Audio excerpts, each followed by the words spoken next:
another analysis video, and this time, as you can see, we're doing Nas, Rewind. Now, people may be shocked. You've never done a Nas song before. Why, out of all the Nas songs, is this your choice? Well, one, it's not my favorite Nas song. There's probably about 50 or so songs that I like better than this one, but I just thought this is the perfect song for an analysis video to break down the lyrics, and this is one of those smart songs. It doesn't have the most tremendous beat ever. It doesn't have the hardest hitting lyrics. Like, as a matter of fact, if you put it on in the background, it kind of gets lost in the shuffle.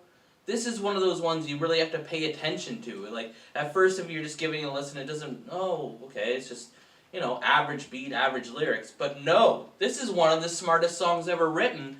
Oh, sorry, I had to write down one little note here. But it's just very clever, and like, how do they come up with this stuff? Nas is obviously high intelligence. He's proved that ever since his debut album, Stillmatic. But this is track number 6 from Stillmatic, which is kind of like an ode to Illmatic, which was Nas's 5th studio album, and it was released on December 18th, 2001 by Ill Will Records and Columbia Records. Of course, Ill Will Records, named after one of his fallen comrades, who he always pays tribute to. This particular song was produced by Large Professor, who produced the song before this as well, and maybe one other one on the album, but he's done a lot of work with Nas over the years. And like I said, it may not be Large Professor's greatest beat, but it just fits the song so perfectly. And this is what the rap analysis, any song analysis, I've just been doing rap, but this is what it was made for, to break down the lyrics.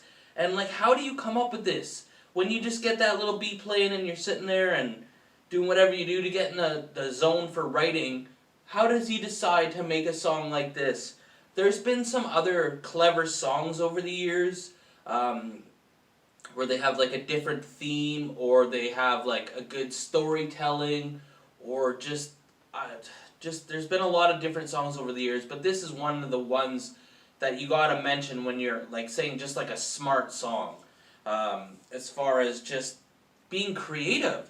Like, I've tried, because I was like, I'm going to try and write some rap songs. Like, what can I do that hasn't been done before?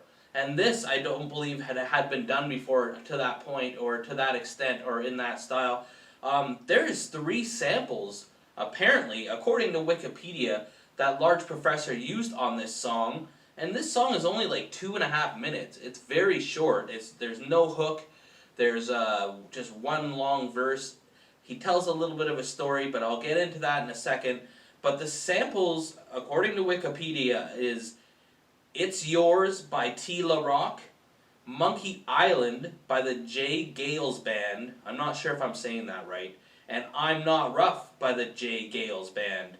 Could be Giles. It's spelled G-E-I-L-S Band. So, Large Professor definitely digging that record that he got from the J. Gales Band.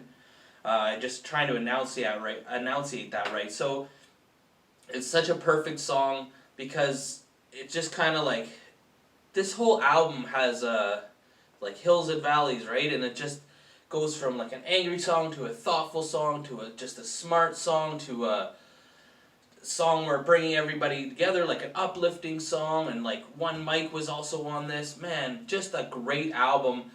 I actually remember buying this. Like I said, it came out December 18th. I actually bought this about 8 days later. I remember going and getting it on Boxing Day, the day after Christmas, in Nanaimo, British Columbia. I was back home visiting for the holidays, and we went to Nanaimo, and I picked this up, and another, I can't remember what other album I bought that day. But this was not my favorite. I love this whole album. One of my favorite Nas albums. The first ever Nas album I had was actually I Am. Going back, being born in 1982, Illmatic, I was only about 12 then, and it was written kind of missed me, so I got I Am, and then I went back and got the other ones. And then this was at the whole time with the whole Jay-Z beef thing going on. And I would always been such a huge Nas fan that I was like, oh, I just want him to come back. And I had not even heard Ether until I bought this CD. So only song I had heard was "Got Yourself a Gun," which was a video promoting the release of the album. But so just like trying to think of other songs. Nas did a couple himself. Like he did that "I Gave You Power" song on "It Was Written," his second album, where he was like writing this whole song from the point of view of a gun. That was very clever. I think even Tupac kind of stole that on his Machiavelli album. And then like Papoose has had some very, very clever songs, like with the Law Library songs and the Alphabetical Slaughters and whatnot. One of the songs I covered on Rap Analysis was the fabulous song "Get Smart," which is the whole song is about getting a blowjob.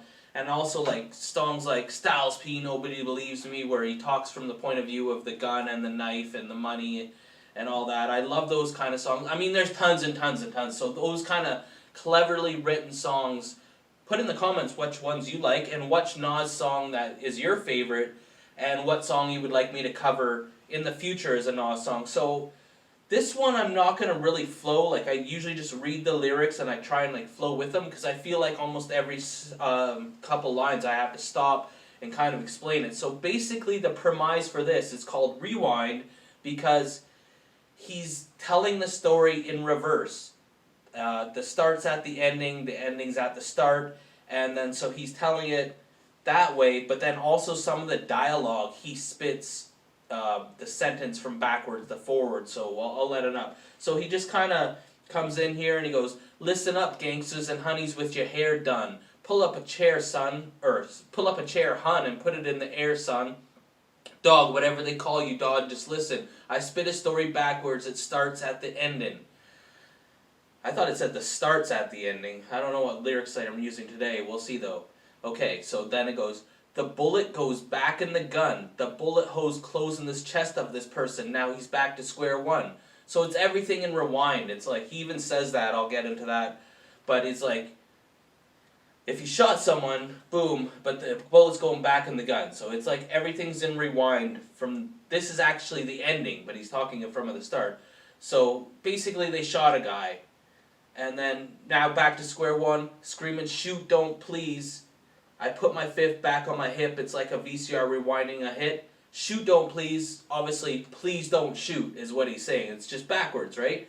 So he's putting his gun back on his hip. It's like the VCR rewinding with the hit. So it's all going. So the guy gets shot, but the bullet comes out of him, back into the gun. The gun goes back into the holster. So he put his hands back on his bitch. My caravan doors open up. I jump back in the van and closed it shut.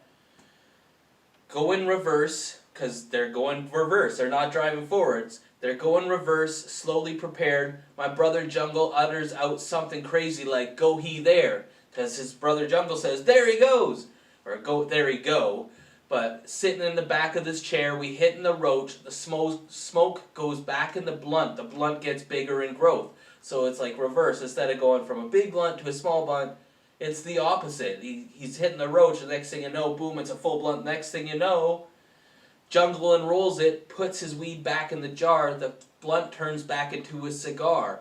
And I love this line. So it's just everything is reverse. He's not rolling the blunt, then smoking it. He's finished smoking it, then starting smoking it, then rolling it. So it's just so clever how he does that, and it goes with the beat, and he's telling the story. It seems like a good storytelling track even without the reverse thing. It's just fine the way it is.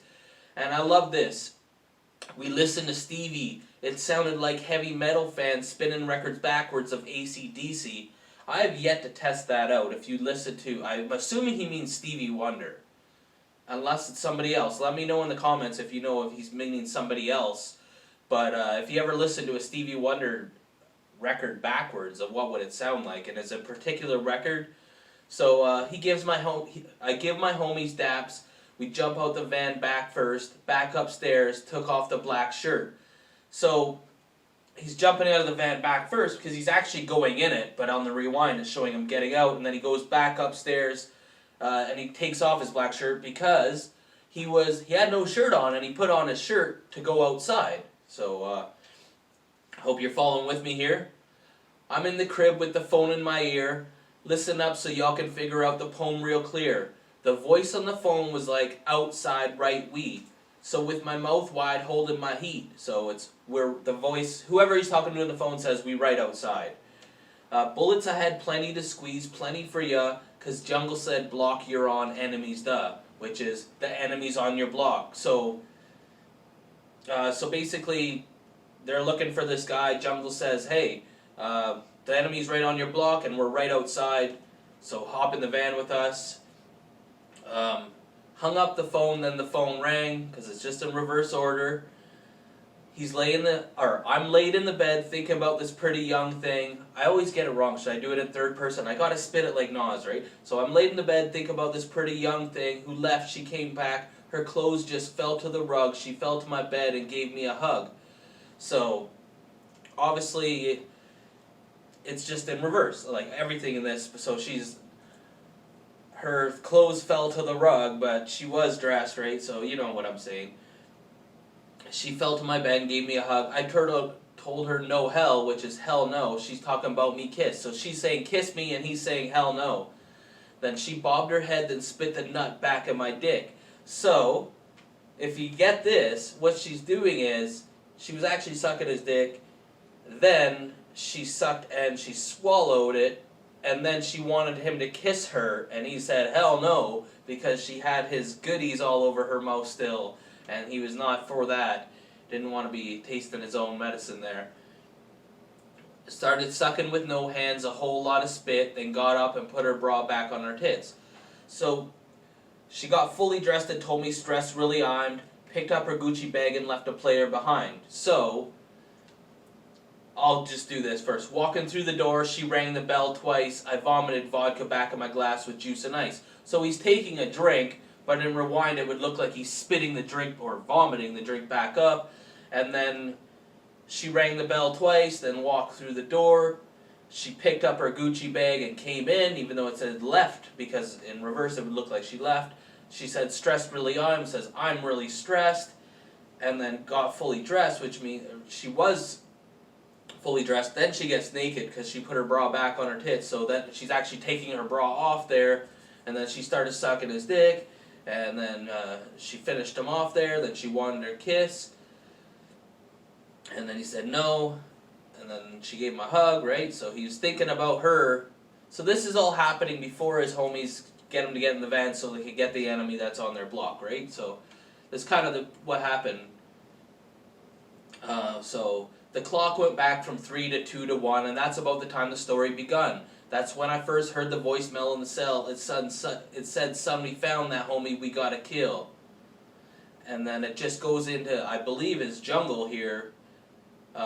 I think it's supposed to be on this voicemail. Yeah, it is. Because he's like, oh, yo, son, yo, you hear me? Hear me? Listen, man, this dude right on the block, right now, man. I found him right now. I see him right now. Let's kill him. And then it says, yo, this Nas, leave it, peace. So basically, I'll just quickly go through it from the real way. It says the song actually would start off with someone phones him. He doesn't answer. So it goes to his voicemail. So he says, yo, this is Nas, leave it, peace. And then he's like, yo, this dude on the block right now, we gotta kill this guy, right?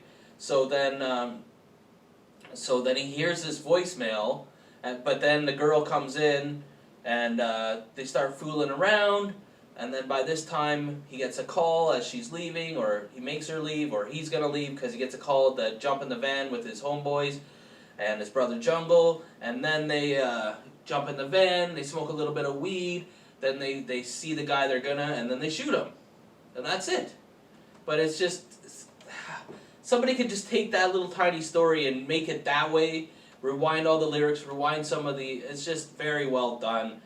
My hat's off to Nas. I'm not going to take my hat off, I got ghetto hair right now, but my hat's off to Nas for just coming up with that concept. It's something that I haven't seen before, and it's going to be hard for, I'm not saying this is the best, most cleverest thing ever, but you gotta just give him that nod, like, oh man, I wish I thought of that. That's pretty cool.